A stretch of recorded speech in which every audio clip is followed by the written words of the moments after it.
Perfect. Perfect. I'm enjoying. Are we ready yet? Hi, I'm Steve Pleich, and welcome to this edition of Voices from the Village. As you may know, Voices is the premier and long-running live issues program in community television. We've been at it now for about 17 years, and we're changing things around just a little bit. Our production team now is through BTS Productions, Brian Schulman, and his good offices, and we're breaking the program into a couple of segments so he can then publish it on YouTube every week, so we can kind of see what's going on. This evening, we're looking at our community, and the subject matter is looking forward in Santa Cruz. And I have a couple of folks who are going to be play substantial roles in the future of Santa Cruz. Chief Andy Mills. Hey, how are you? Welcome, Andy. And Vice Mayor and Council Member Justin Cummings. Justin, welcome. Before we look forward to see you talk about some of the really challenging issues in our community, when we take a look back a little bit, you've been with us now for a couple of years. What's that been like for you in your transition, not only as chief, but as a law enforcement officer and just as a citizen of Santa Cruz? Well, as you know, Santa Cruz is just an amazing city. Oh. And I think there's just so much to offer and so many great people. But we also have some significant issues and some urban problems in a fairly small city. So those become challenges that we as a community need to think through, figure out how to address these things, and then move forward in a thoughtful way. So it's been both very interesting, steep learning curve, but at the same time, I think that this has been a great fit for Kathy and myself. Wonderful. And we love living in Santa Cruz and being part of this community and being part of this department, which I think is an incredible police department. Yeah. So. And a shout out to Kathy, who's here with us, a very prominent and visible person downtown with you all, because you both live downtown. Right. So it's wonderful. And Justin, elected in 2018, so this is your first year in office. What's it been like for you in your transition from an academic when you were at UCSC to being an elected official and vice mayor? I mean, it's been, I don't know. I mean, speak to anybody who has to work two jobs. Right. Yeah. Has it been easy? No. However, I very much enjoy the position that I'm in. Right. I think that it's an honor and a privilege to be able to be in a capacity where I get to make decisions and help move the city of Santa Cruz and our community forward. It's difficult, but at the same time, I enjoy it very much. Yeah. I enjoy the different people that I have to engage with, the different sectors of the community that I get to engage with, learning more about the history and just the community in and of itself. So that's what I would. Beautiful, and of course your duties are going to increase exponentially next month when you are sworn in as mayor, if things go as they traditionally do with the vote this month. So looking forward to seeing your tenure as mayor. I think most people would agree that your service to the city has been honorable and honest in the last years since you were elected, so we hope that will continue, and certainly we think that it will. But let's look at some of the challenging issues now. I ran, as you know, for supervisor last year, but I ran for city council in past years, and one of the issues that we always talked about in the campaigns, as much as anything, until really the advent and the importance of affordable housing to come up, is public safety. And that's just something that's really on everybody's mind. And in Santa Cruz, we've gone to an area policing program. And Andy, give the people a little bit of a refresher course on how area policing works and what your assessment of it is, at least in this first period of time. So we went to the community about a year and a half ago and asked for the community's priorities. What do they see in their neighborhoods? And then the thought process is to divide up the city in a way that we could police those specific problems in those neighborhoods. We were into some staffing issues that hurt that effort, and so we had to take it from 5 to 3 areas, and now we have a sergeant in charge of every area, and those sergeants are just doing a phenomenal job. They really address a lot of problems, but and this is typical of any policing agency where you identify problems, you try to solve those problems, you run into barriers and roadblocks, you figure out a way around those roadblocks and barriers, and try to solve these problems from the longer term perspective. We use a model of policing called problem-oriented policing, and we're having the 29th International Problem-Oriented Policing Conference right here in Santa Cruz next week. And 350 people from all over the world will be here talking about problems and how they've solved them, and that part of policing is really important. So having all those issues, working through them, I believe that we're making progress. Albeit not as fast as I would like to see. And Carter Jones has downtown with Rangers and CSOs, and then John Bush has the west side, and Dan Forbes has the east side. And as I have said, my observation of downtown has been, I think that the conditions there have been improved quality-wise. I think that downtown is somewhat safer than it has been in the past, and I personally think that Carter Jones is doing one of the better jobs that I've seen. He is terrific. You work with, not for, of course, and they don't work for you, but you work side by side with law enforcement of the police department. How is your view and analysis of area policing in terms of increasing public safety, Ben? I'm sorry. Yeah. What is your analysis, your observation of how area policing has perhaps changed the nature of public safety in Santa Cruz? Well, I would just say in general, I think that Santa Cruz, in terms of the way public safety has been run in our police department, I would say has been very well.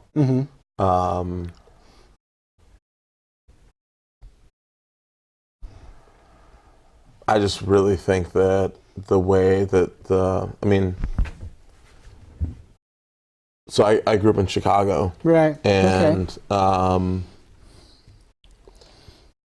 I just saw the way that when I was growing up, the way the police officers treated children and young people, the reports that we would get, there was a lot of harassment that was happening and taking place, and I don't see that happening here as much. I'm not going to say that those calls don't come in, because I've had reports come in to me, but at the same time, the level and degree to which the police department has integrity and really tries to work hard at trying to deal with the situations as they come up, and really try to respectfully approach all the circumstances that they're dealt with, I think is exceptional.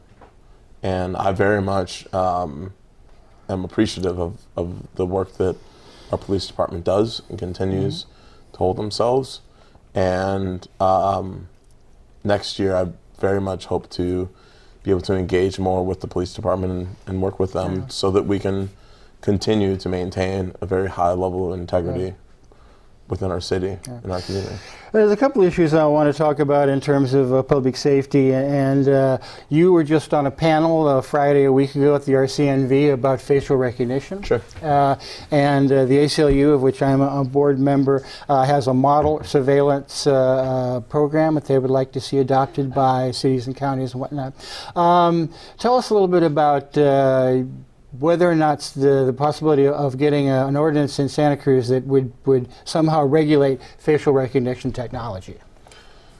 So I was on a panel a couple weeks ago, and the other day I actually met with Chief Mills and brought it up to Chief Mills that I've been on this panel and that this is something that I wanted to discuss and see that we try to address facial recognition. It's not perfect currently, and there are a lot of concerns from a lot of people around the idea that we can use people's that there are cameras around constantly watching you, And I think the biggest issue, and this is something that I mentioned at the when I was on the panel, is that it's not about who is in charge currently and who has access to that data currently. You don't know who down the line will have access to that data. Right. And because of that, we have to be cautious. Yeah. And that was something that I expressed to the chief, I expressed on the panel, Right. and that's the stance that I currently hold, which is why I'm currently not in favor of having facial recognition, and would like to work with some of my colleagues on the city council, work with the police chief in understanding how we can, for now, not have facial recognition be something that Santa Cruz has. And Andy, before we get your views, let me remind the audience that this is a live call-in show, and you can call us at 425-8848 extension 630, 425-8848 extension 630, and ask either one of the panelists a question. So Andy, your views about surveillance generally and facial recognition technology, and perhaps even automatic license plate readers, which we have discussed from time to time? Sure. So I think the bigger topic is the policy controlling surveillance equipment. And as Vice Mayor Cummings said, who has access to it, under what circumstances, and for what purposes. And so if you create the policies that limit what the police can do and what they can be used for and under what circumstances, that builds in protections. Now, then you have to drill down to each of the technologies that are available, such as facial recognition technology. I think it's pretty widely accepted in the police profession that the artificial intelligence behind it is not there. And so we don't want mistakes. If you arrest somebody because your camera is telling you, hey, this is a wanted person, and they wind up not being wanted, you've got problems. And constitutional issues, Fourth Amendment, and so forth. So we don't want to be in that position. And I'm pretty cautious when it comes to those things. But again, as the Vice Mayor said, it's not who's in charge now. It is somewhat who's in charge now, but it's also who's going to be in charge of the future. Right. So you have to build the protections around that. But it also extends to drones. It extends to license plate readers, stingrays, cellular intercepts. I mean, there's a ton of technology out there that could be used. And so building the policies around it, I think, is important. And once you build the policies around it, and you're sure that those policies are going to be followed, then I think you're a little bit more comfortable with taking a look at each of these technologies and saying, is it right for this community at this time? All right. And another issue, do we have a studio audience question? Coral, yes. please, go ahead. Can you hear me? Okay. I think so. Can we hear Coral? It's Coral Brunin, ladies and gentlemen. She has a question for either Andy or Justin. Identity recognition there. I've spoken with Justin, and I've met Chief Mills, and I've spoken to Steve Pleich. I'm a citizen of Santa Cruz, and I live in a place that has multi-cameras, maybe over 50. And I want to know, how does that work with the police department when we have a lot of break-ins, and there's been almost undeniable truth that the bike thieves or the break-in people, the thieves, various things that they've been doing are not dealt with by the police department. And so that leads me to believe, is it up to the rangers, then go through the police, or how would you describe working with an apartment complex that has cameras? Okay. Well, there are thousands of cameras all over the city. And these cameras record a lot of information from city-owned cameras, like in the parking structures and at City Hall and the police department, to the Ring cameras on a lot of people's homes, to surveillance cameras for businesses. Each of those are controlled by different people. Nobody is actively monitoring these cameras. For us anyway. We don't have a person squirreled away in a room watching a bank of cameras. London does that, and other cities, and it has helped with safety because you're able to identify problems before they start and intervene. But that's extremely costly. which I don't think our city can afford right now, and then very time consuming, which we can't afford right now. So that's not taking place. So consequently, what happens if a crime takes place, we go and we seek out where, if there are cameras, and then get that camera footage, view that camera footage, and just because somebody's on camera doesn't mean we know who they are. Sometimes we do, and sometimes we don't. Now, if there's facial recognition technology, the camera might say, hey, that's Andy Mills. But again, we don't have that. And it's not at a place where that can be done that way. So what we wind up doing is getting that footage, forwarding it to all the other police officers and say, if you see this person, then we need you to intervene and you know, do a field interview, get the identity, go back to the victim, do a photo lineup, they identify the person, then they can go to the DA's office for, and they could issue the complaint, they may not, but that's up to them. So that's the process behind it. Interesting, thank you. One other thing I wanted to mention, maybe a couple things on the issues public safety, and that is that you've mentioned, and you're very vocal. If anybody really wants to know your mind, all you have to do is read your blogs. You know, you're very articulate, and your narrative is very broad in terms of, you know, what you think is important for people in Santa Cruz to consider and the challenges moving forward. Recently, you were talking about, unfortunately, with the latest tragedy having to do with gun violence. You're talking about promulgating, developing some gun control measures. Tell us a little bit about that, if you will. So, you know, with the threats both locally and regionally and nationally with gun violence, we have to do more as a community, as a public and as a government, to limit the carnage that is exposed by gun violence.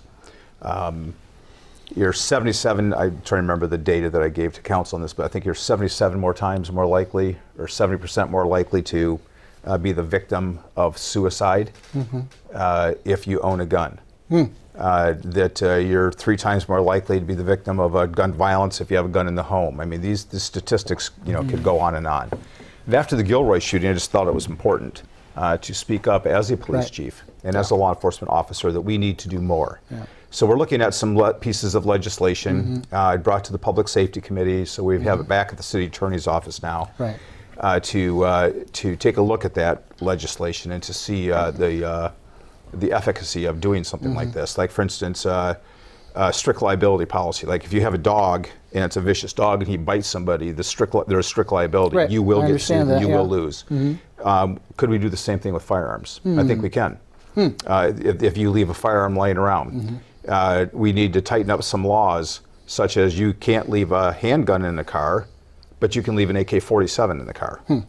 And so those are the kind of things I think we can tighten up. There are 4 or 5 that we move forward to the Public Safety Committee to take a look at those. Some of them are kind of complex and some of them are risky from the city's perspective, from the standpoint of if we get sued, it could cost us, you know, 7 figures.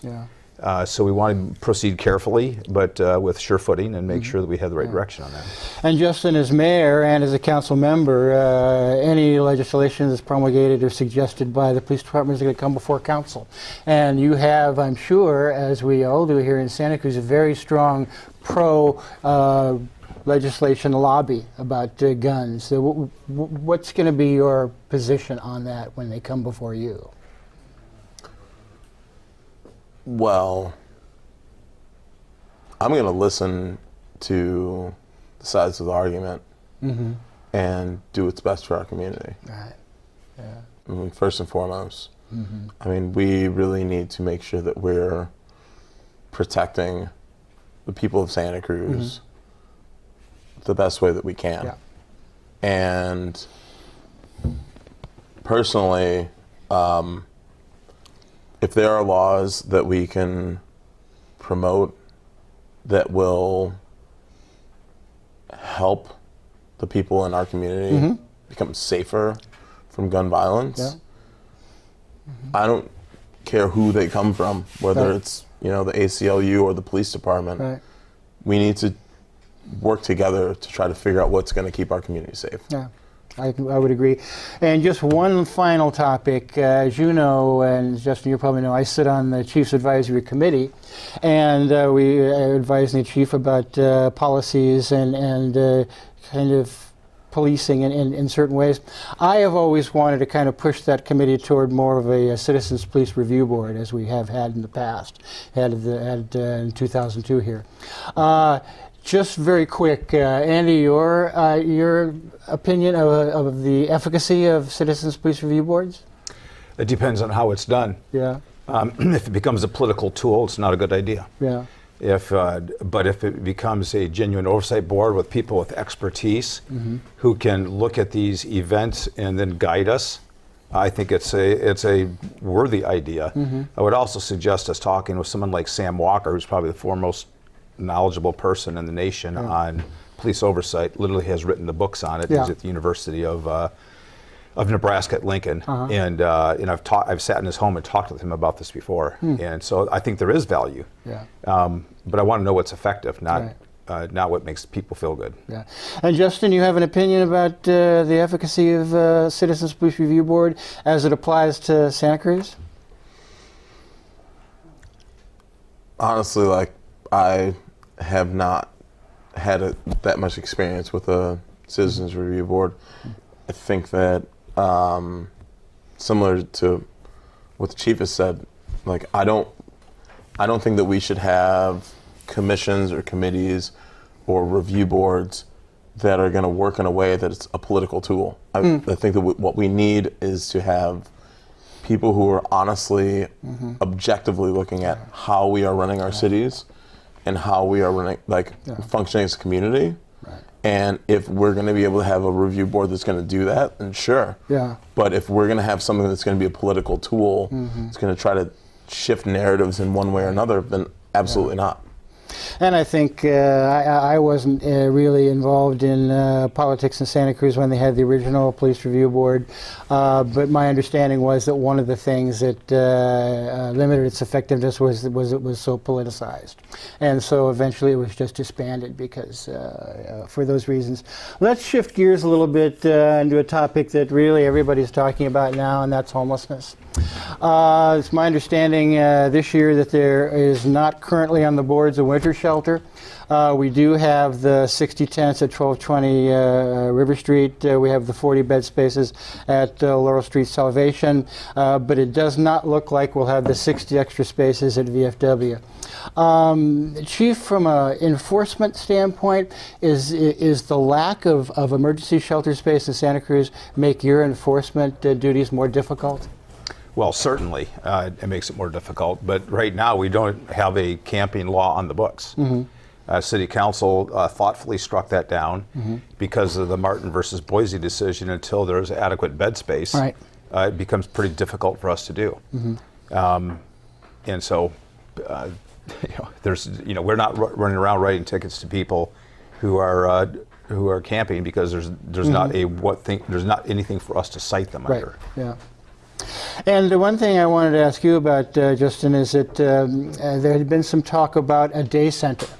And the day center would be a place for homeless folks to be able to come during the day, access some services, kind of lay their burdens down a bit, and get themselves prepared to get back maybe into some employment, some housing, some benefits. Oh, and before you answer that, because I know you got a good answer for it, you had another question, Coral? Please. I wanted to ask Andy Mills. This is a question that another group at a few people wanted to know about. I've been reading. It's been published that there's several hauling away of cars with expired registrations and other things about the car that makes it illegal. So, are you instructing officers to offer shelter to those people who will become homeless after their car gets hauled away? And wouldn't this affect public safety in a broader way? There would be more homeless, and then later I have a question for Justin. But thank you. So, thank you for your question. And the question is, are we, towing vehicles away, and are we offering them things instead? It's interesting. For the last several months, we have not been able to tow vehicles with expired registration because the tow companies refuse. We had it about 4 months ago where we could, and then we filled up the lot. We couldn't any longer, and now we've got it back to a place where we can tow vehicles again. And this has been a difficult process. I get scores of complaints from community members, people who are sensitive, caring people, but who are afraid when their children have to go outside and see somebody urinating out of their motorhome in their front yard. This is unacceptable in our society. So we get lots of those complaints. I asked the officers to go out there and enforce the laws that are currently on the books. So in other words, we're not enforcing camping, but you cannot drive a vehicle on the roads in California that's expired over 6 months. Period. We didn't create this law; the state legislature did, and so we're enforcing that. And when they're writing tickets to those folks, regardless of whether they're housed or unhoused, and at the same time, for those that are unhoused, especially in the areas where people are parking, we're offering Associated Faith Communities Safe Parking Program. Yeah. We put flyers on each and every one of those cars and offered it multiple times to people. And the response was, I don't want to go there.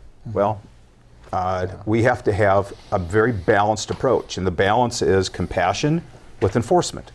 And so we are going to do enforcement. But again, it has to be balanced. These are human beings. We have to have the compassion to go with it. But there also has to be the enforcement side. And I think it's been unbalanced in that there hasn't been a great deal of enforcement because we've had obstacles in the way, but we removed the barriers. And now the barriers we're towing again. And it's an interesting point that you make that you are enforcing the law. There was AB 516 was before the state legislature, which would have at least curtailed, if not eliminated, poverty tows. That did not pass. So the state hasn't really taken the lead in this and said, no, you cannot do that, giving you direction about what it is that you can do. Did you have a question for Justin very quickly? I was told there should be a break. Oh, are we taking a break? Okay. Sure. And we'll come back in just a moment. And I want to ask Justin about the Day Center, and we have much, much more to talk about. So come back and join us again.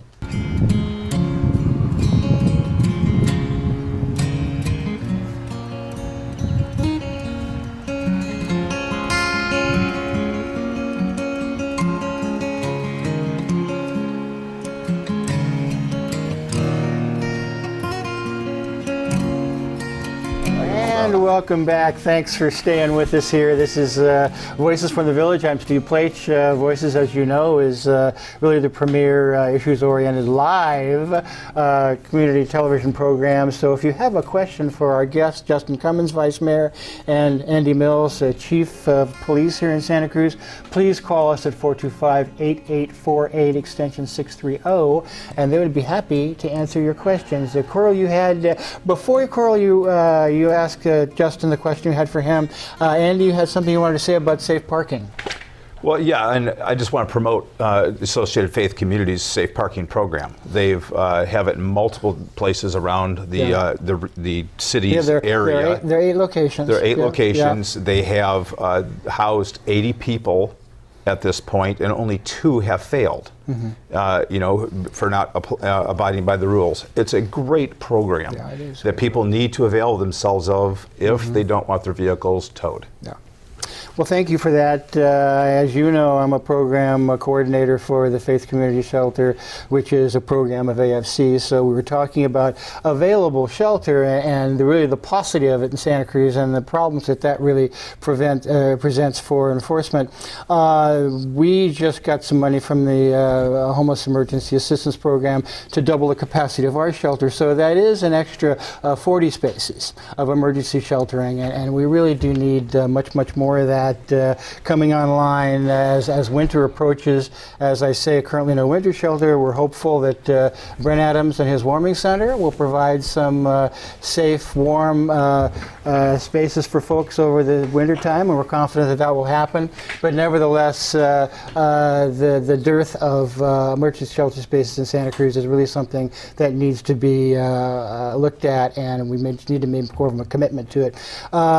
You had a question for Justin, Coral. Thanks, Steve. Hi, Justin, soon to be mayor. I wanted to ask if, like Andy said, members have to be, or citizens have to be part of the AFC in order to not get their cars towed. And I'd have to maybe ask him if I didn't get that clear. So I was hearing that people have to be part of either substance abuse program or a mental health program to use the restrooms at City Hall.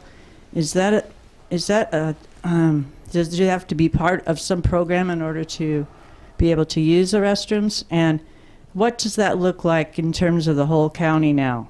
There's been porta potties proposed with people, with another person willing to pay for them, and Yeah, we'll get to that. Yeah. oh, okay, Yeah. yeah. So I'm thinking bathrooms. So I'll just start. I was the city council member who moved that we open the restrooms at City Hall. And currently the restrooms at City Hall are open to the public. And I know this to be true because oftentimes when I go to City Hall, if I have to use the bathroom before I get into the office, I'll go, and not only because I have to use the bathroom, but to just check to see if what we're doing is true, and it is. And the restrooms are open to the public at City Hall currently. So Until 5 o'clock or? the working hours, during working hours. 8 to 5. Yeah. So anybody who needs to use the bathroom can And go to that's, City Hall and use the bathroom. it is an improvement. We have a program from Conscious in Action. It's a group that I'm affiliated with and working for a citizen-sponsored porta potty program where groups like the ACLU, United Nations Association, Conscious in Action, Food Not Bombs are willing to pay for and maintain porta potties placed in strategic places around the urban core to provide 24-hour bathroom access to the people who really need it. And I know that's come before you, and we really like to see some action on that. And would you like me to speak to that? Yes, I would. Sure. Okay. So I've actually, there's a couple of pieces to this. One of which is that the catch has been tasked with dealing with hygiene Right. as one of the issues.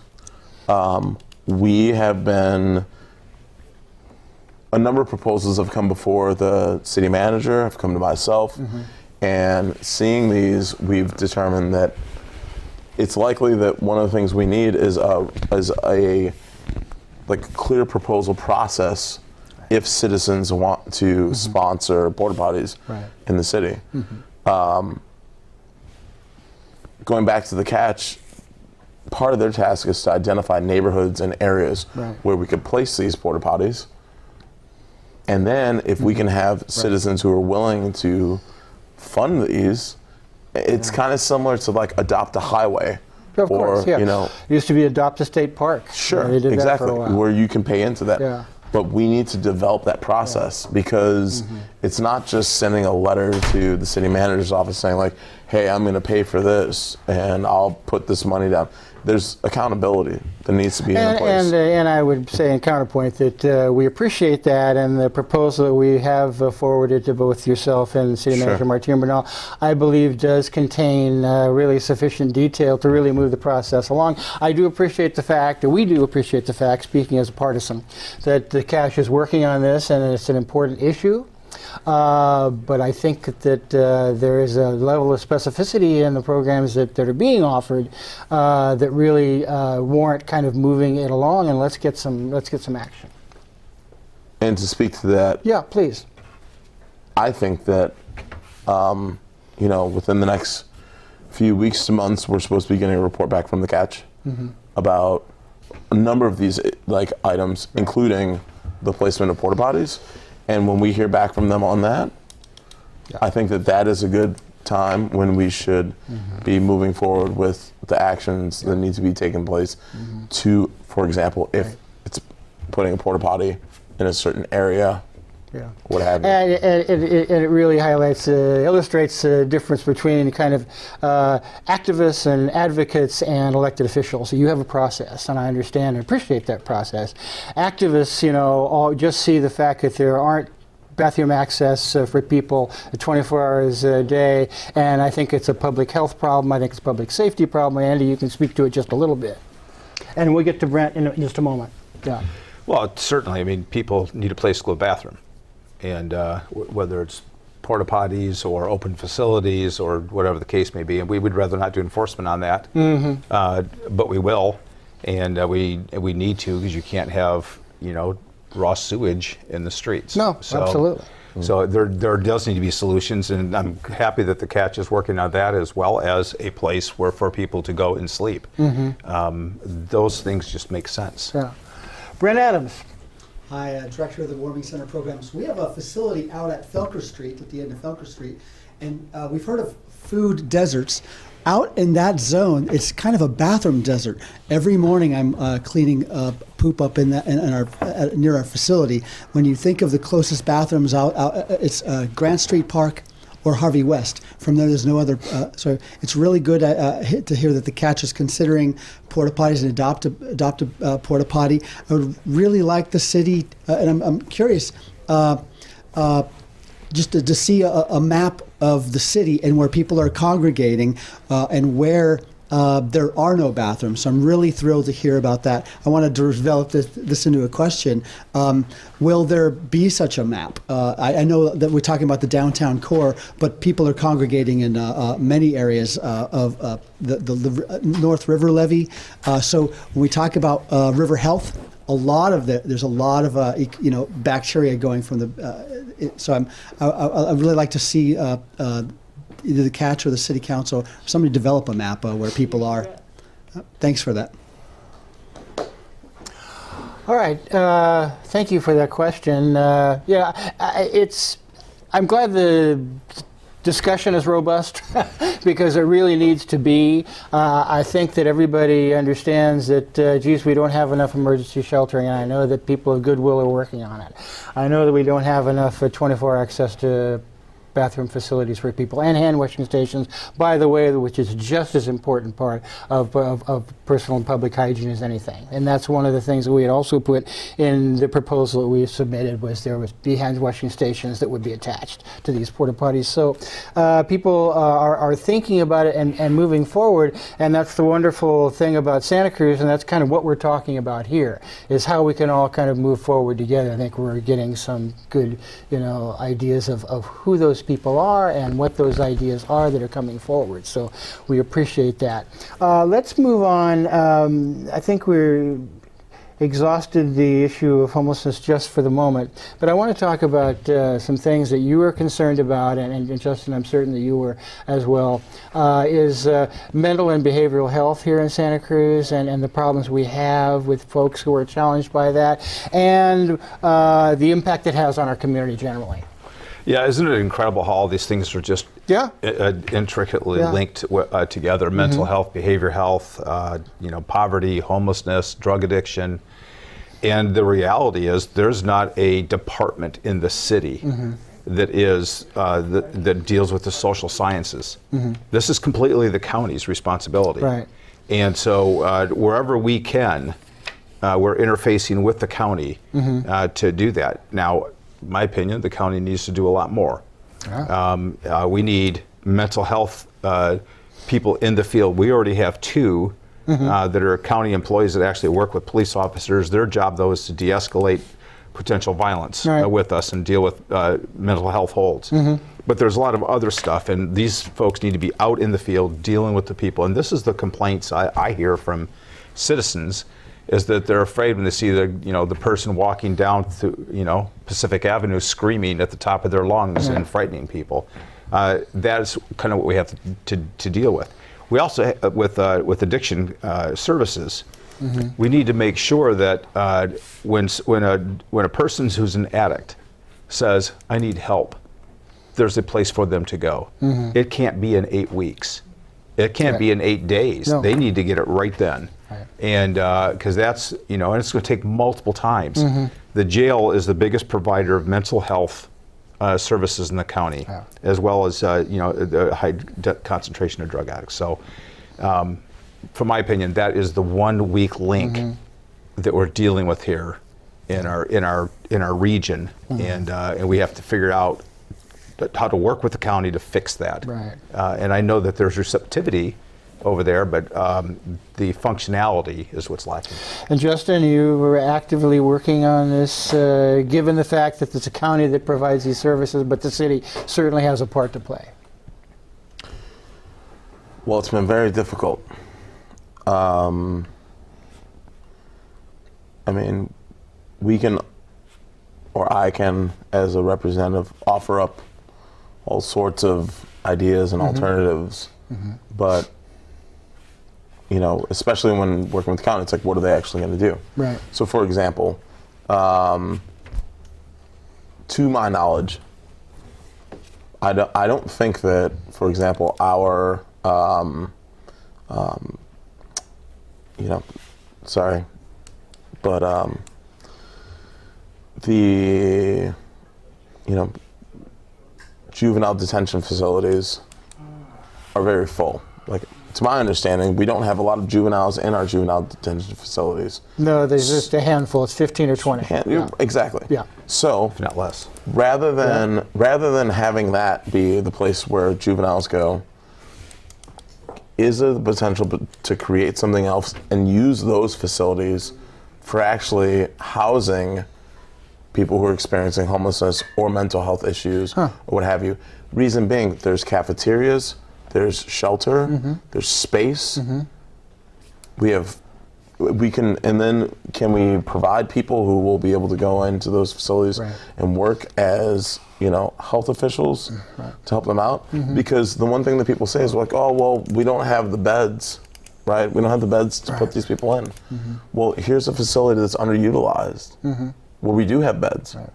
And we're trying not to put youth there. We can put them somewhere else. So why not try to utilize what we have to maximize our impact? And you know, if we're not trying to put youth into jails anymore, let's find another place, Right. Yeah. and do something different. But Yeah. Please. but my point is that until we either build more beds, create more services, get the county to provide more social health or social workers to partner with our police, because that is the number one crime. I mean, being from a big city and having a father who was a criminal defense attorney, I mean, we have bike theft, petty crime, like break-ins to cars and things like that, and then just people who are on the streets who have mental illness. Let's actually do something that will have a meaningful impact on our community. And I do completely agree. And in fact, I ran for supervisor last year primarily on the platform of increasing mental behavioral health services, because at the time I was the chairman of the board of directors of MHCAN, and who is the only peer-owned, peer-operated provider of mental and behavioral health services in the county. 40% of whose clients are homeless. So this is a crossover we're talking about. But let me get back to the question I wasn't able to ask, and this really does fit into that, is it's a terrific idea to utilize existing services, existing facilities, services. Are we moving any closer to a day center for homeless folks in Santa Cruz? I mean, currently, I don't know to what capacity I can actually answer that question. I mean, I know that we have MHCAN. Right. I would hope so. I mean, like, I would like to do that. Right. I don't think that, I mean, like, there's no plan in place currently, to my knowledge. But it has been identified as something that the council would like to pursue? It's been something that's been identified by, I would say, the 2x2 committee with city and the county, that we need day services. I think the city council also agrees we need day services. Now, where's the political will to make that happen, and where can we have those day services occur? I've advocated that regardless of what happens with our new library, that the library serves as a place where people do go who are homeless, and because it's a public place that offers access to, you know, the internet, job searches, and I've said that regardless of what happens with what we do with our new library, Right. there should be a part of that that is designated to serving Yeah. part of our homeless population, because they're going to be there regardless. They're people. Yeah. As just as a resident and as somebody who has looked at the proposals for the downtown library, do you have a preference yourself? Would you like to see the current library renovated, as I would, or would you like to see something built on the farmers market space? Currently, as a member of the subcommittee, I'm not able to express my desires, and that's primarily due to the fact that I'm waiting to see what are our options and what we can have in terms of each facility. Yeah. So I'm not going to comment on that at this time. Andy, you and Kathy are downtown residents. What do you? drag. Does Kathy want to answer that? Yeah, don't drag me into this one. Yeah. Okay, and we're kind of getting around to, again, the really challenging issues in town. Justin was here at an earlier panel with Brant Feckett and Fred Keeley and some folks talking about affordable housing and the difficulties that we have here in Santa Cruz about affordable housing.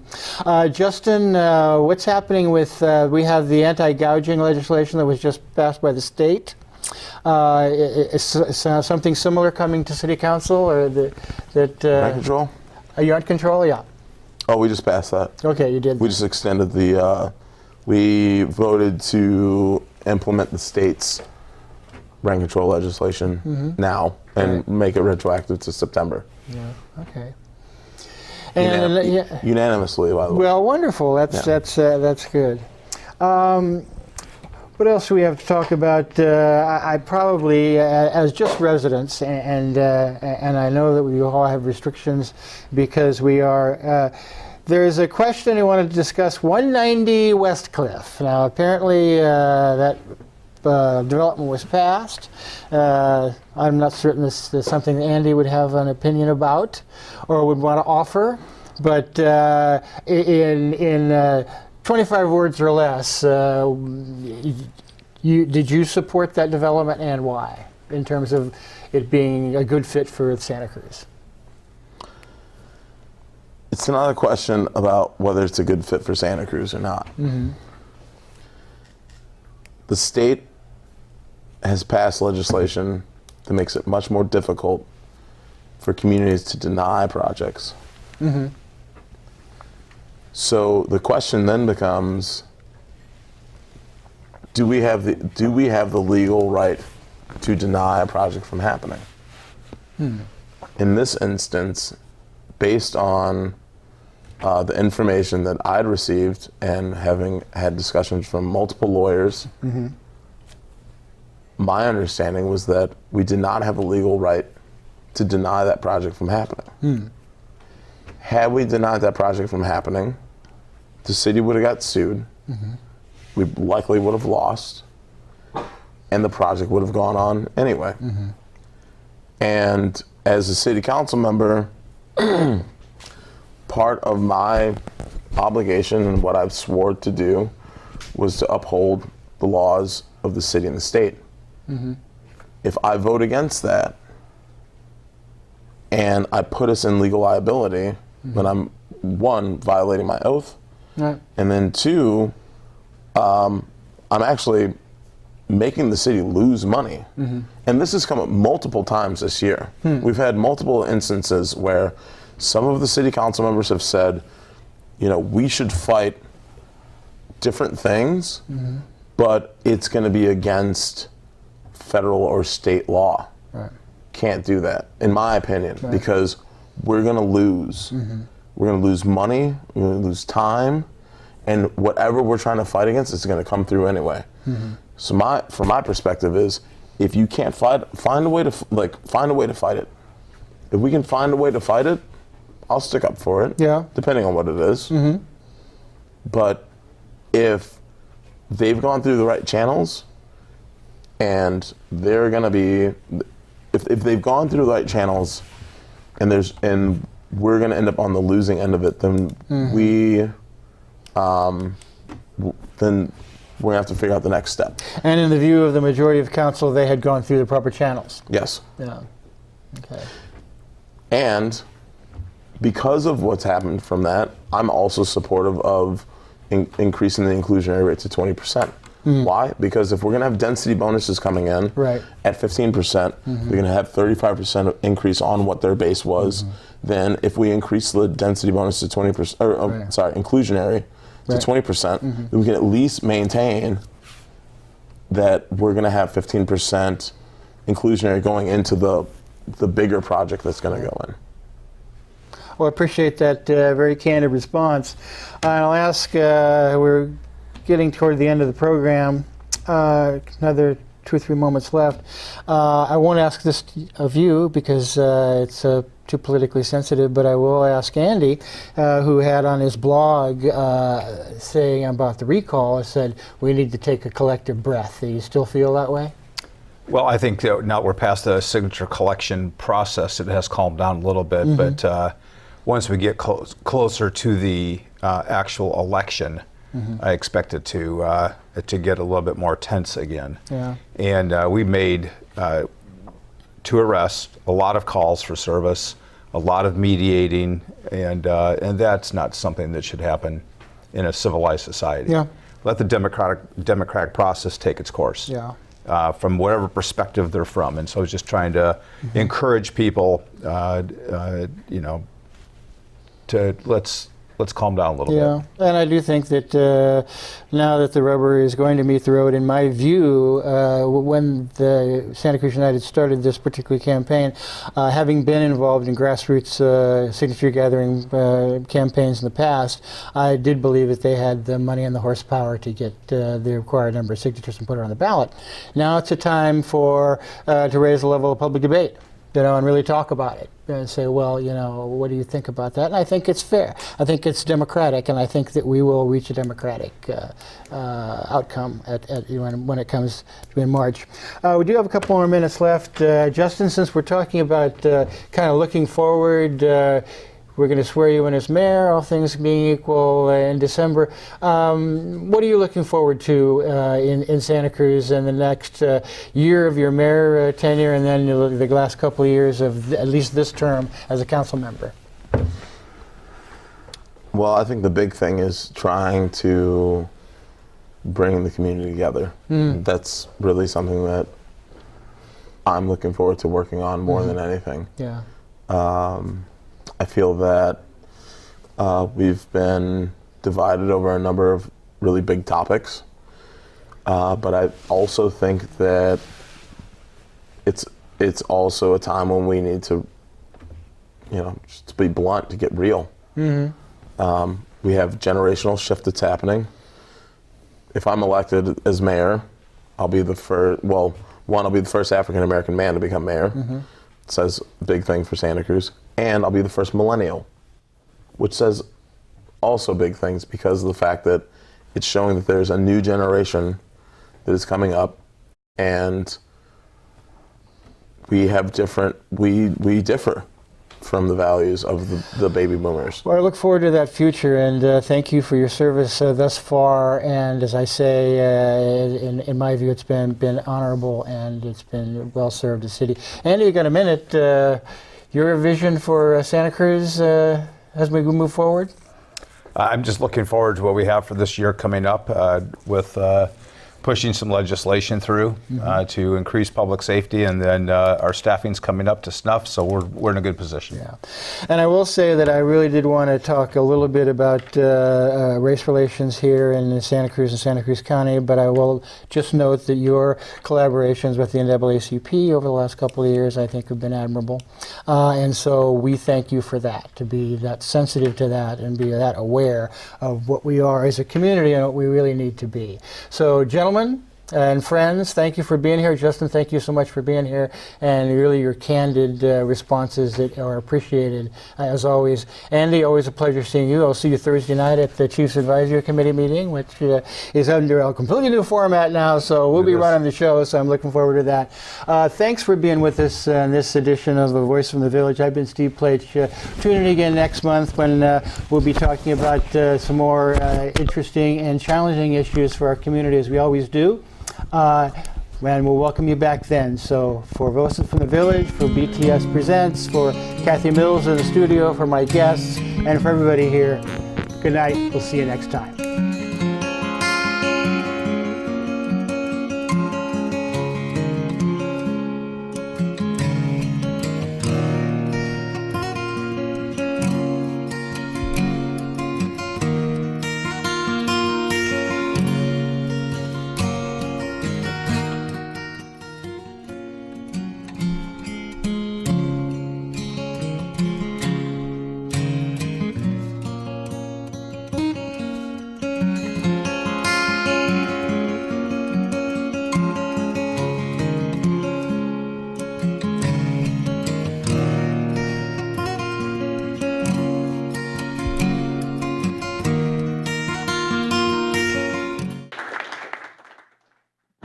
Hi, my name is Gretchen. I'm a longtime Santa Cruz resident, and I currently live on Westcliff, about a mile away from the proposed project.